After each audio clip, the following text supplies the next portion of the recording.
মা তোমার দোয়া ছাড়া আমি এই দুনিয়াতেও কিছু করতে পারবো না। মা তোমার দোয়া ছাড়া আমি কিয়ামতের ময়দানে জান্নাতেও যেতে পারবো না। মার দোয়া নিয়ে যাইবা। আবু বকর মার কাছে আবদার করলে মা ডাক দিয়া বলে, এ আবু বকর, আমি তোকে ওয়াদা দিলাম তোর আবদার আমি পূরণ করব। মুহাম্মদের চেহারা মুবারক আমি তোকে দেখাবোই দেখাবো। এভাবে যখন বলতে লাগলেন, আবু বকর বললেন, মা শুনো শুনো শুনো, ফাতেমা রাদিয়াল্লাহু তাআলা আনহার কাছে বলো, তাকে খবর দাও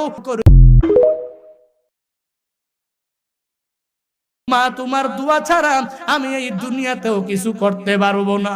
মা তোমার দোয়া ছাড়া আমি কিয়ামতের ময়দানে জান্নাতেও যেতে পারবো না। মার দোয়া নিয়ে যাইবা।